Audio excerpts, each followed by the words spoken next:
Hi everyone, Brittany Brown here, founder over at Binge Eating, and I am here with Arin. Arin, so excited to have you here. Welcome. Awesome. So Arin, I'm jumping in with Arin today because Arin had incredible success in our Binge Eating Blueprint program. From years of struggling with her body and food to feeling in this place of empowerment and freedom. And I wanted to talk to Arin today to see how she did it so I could take steps and action items and perspective shifts that really supported her on her journey, and you can use those in your very own life. So we are going to jump in with a little bit of Arin's story. And yeah, Arin, thanks for allowing us to do this. I'm so pumped to be here with you. Yeah. Um, I I don't know, ever since I was little, struggled with image and how I thought about myself and not just in regard to body image and food and such, but that was a large part of it. And even as I started doing the work to settle and ground myself in other areas of my life, I never really could get a hold on the food and eating portion of it. I would try to restrict, and I might be successful for a meal or for a couple meals or for part of a day or maybe for a few days, and then that wouldn't work. I would be either I'd be starving and so I'd overeat, or I would, at one of the meals where I was trying to restrict, I would eat what would even be considered probably less than normal. But by my standards, I'd blown my diet, so to speak. And so I was like, well, screw it. What does it matter? And so then I would binge, or I would binge and purge, or I would binge and then cut. It was crazy. But there are all sorts of different ways to hate yourself. And every time that I wasn't successful in restricting the way that I thought that I should, I was angry, and so I'd lash out. Matt, I know this cycle very well, and I know that cycle especially of, okay, I'm just going to do it this one last time. I'm just going to do this one thing. I'm just going to have this one treat, and then feeling like you blew it and just keeping going. I think anyone can relate to that. That's even tried dieting or restriction at any point. So that's what it was like before, and for a really like for years. I'd Yeah, be curious. You went through our 8-week program and then you had an additional month of support. So 12 weeks with us total. You right. graduate, you finished the 8 weeks about 2 months ago. What's life been like since graduation? Where are you at now with your food? What's that look like? I feel like I've definitely gotten to a place where, like, I do allow myself to eat as much as I need nutritionally to sustain me at breakfast and lunch. And so then when I get to supper time, if if I am feeling the need to eat a ton of food, then it's probably coming from an emotional place rather than a physical place. Um, and so then really stepping back and looking at that a little bit. I am already um, starting to see changes in the way that my clothes fit. So not necessarily seeing a change on the scale, but seeing a change in the way that I feel, the way that I move, my flexibility, um, the way that I sleep is better. Um, my face typically behaves better in terms of breakouts and such. Mm-hmm. Um, and I just, I started working out on a regular basis a couple months ago. To me, it was a huge thing to even go, because previously there'd be this mental tape of, oh, you're fat, you're a slob, you can't do anything right, you're clumsy, you're klutzy, you working out will never amount to anything, you're always going to be this fat slob failure. Like, the mental tape was constant and it was intense. And the fact that it was gone, and I had the confidence to walk in there. Um, that was huge to Yeah. me. That just um, it was huge. that it wasn't there, because that it was such a normal part of who I was for so long. And then it was just gone. And I really think that came out of your program and the section on, like when you talk about our body and all the different things that it does for us, and how it's an ally and it's a friend. And it just really shifted how I thought about things. Yeah, that's so powerful. I love that you had that shift and you were able just to see it in like in real life without thinking about it. You know, that's kind of the magic that we talk about is the embodiment piece. Embodiment meaning it like becomes a part of the way you think and how you operate, which is Yeah. really powerful.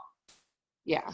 Yeah, and it's beautiful. And you know, with the eating piece is still, it sounds like kind of navigating that. It almost sounds like overeating and navigating that space of like, you know, what this is. Yeah, Right. it's just remembering to keep bringing that connection back, you know, and keep bringing like reconnecting back to yourself. Because at the end of the day, your body's going to know. But I do love that you're getting so much more awareness. I think that's really powerful. And yeah, really, really powerful. So, okay. So I'd be curious, what was your biggest takeaway? I'd love to talk food and I'd love to talk body because I think both Sure. of those you've had a lot of shifts. So, Yeah.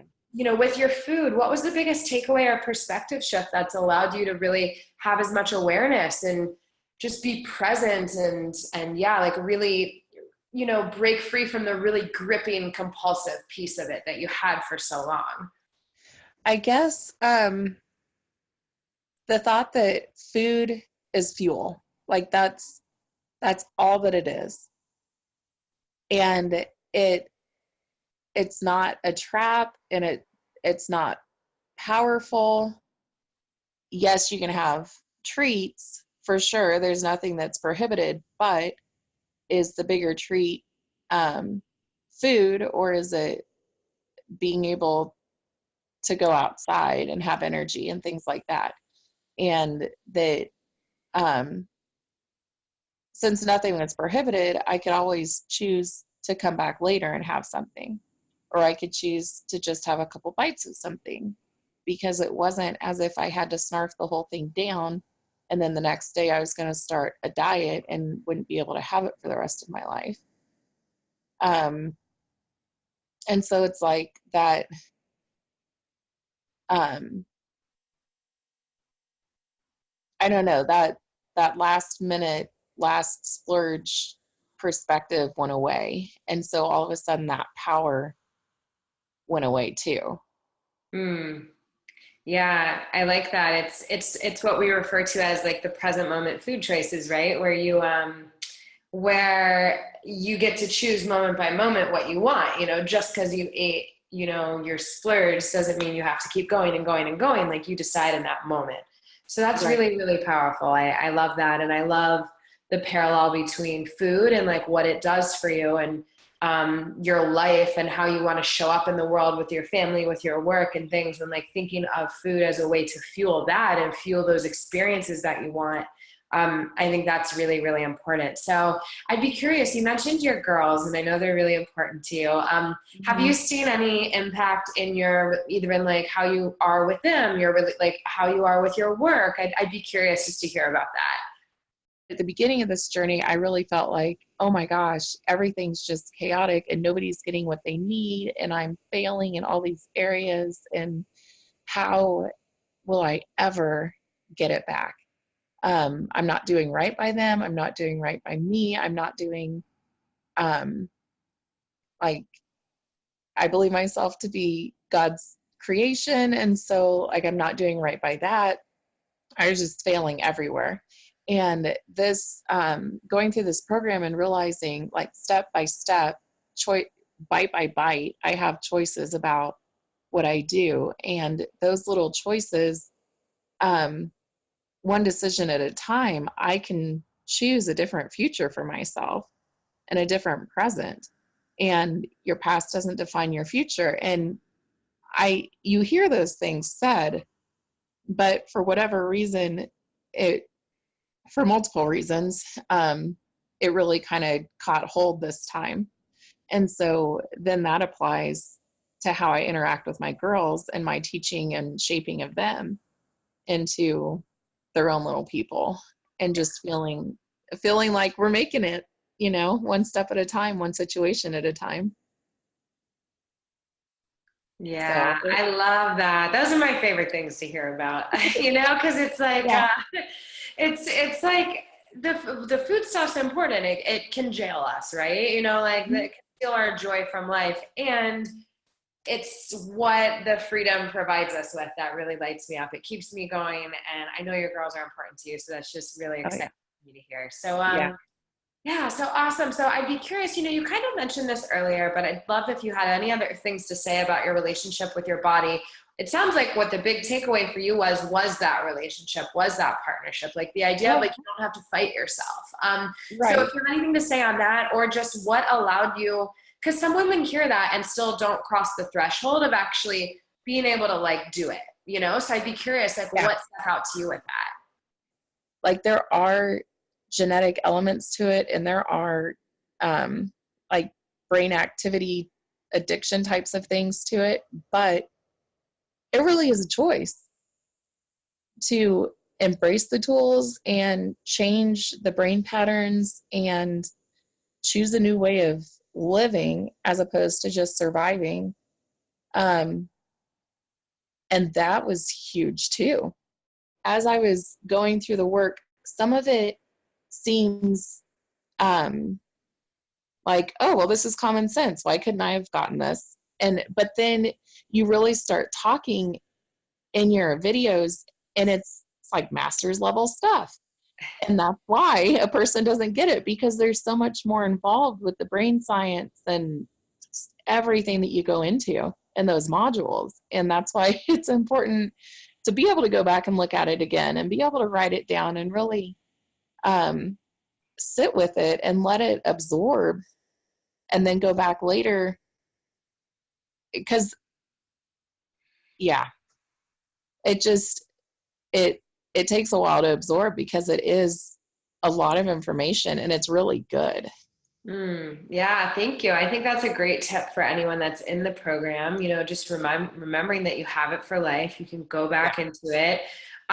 It's interesting because it's simplified to a way that you can apply it to your life, whether you get it or not. And then I share all the science behind it because, when I was struggling, if someone just told me to do something that terrified me, like give up restriction, I'd be like, no, I'm not giving up restriction, Okay. So that's why we have so much of the, we speak to the emotional component, but we also speak to the left brain analytical objective. Like you can't really argue with the facts. You can't argue with the physiology, And so, it blends both of them. I'm glad that you were able to kind of step back. And I think what it sounds like is maybe you were in a bit of a stress response, but once you're able to kind of take a step back and let things calm, your body starts to release the weight, which is what I see happen with so many women. When we're in stress response, it's like tight, clenched. And then when we like slow down, it releases. So, you see your whole system releases. Weight actually has room to release when your body gets in that, calmer place, so to speak. Post program, as things are just kind of settling and letting all the information take root, the weight has started to come off a teeny tiny bit numerically, but more what I'm seeing is the change in the way that clothes fit even. But since it's just, at this point, it's just me noticing. So that's interesting, because previously I would have been searching for affirmation from everyone outside. Yeah. And this time I'm like, you know what? I have my energy together, and my sleep is better, and I know my my complexion's better, and my clothes are fitting different, and I'm happy, and I'm content with myself.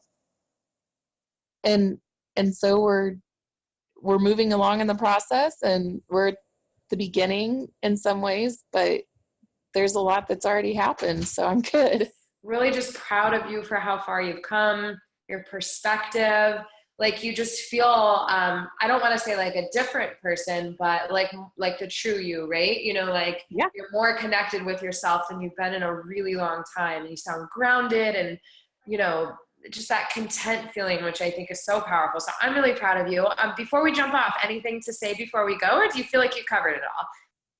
I don't know. It's just so much better to just figure out what it means to really be me and to take care of myself so that I can put that brilliance out into the world and serve whoever else needs to be served. Um, and to not let insecurity or, my fear of failure or imperfection, because those things abound regardless of what I think about them, and just go for it.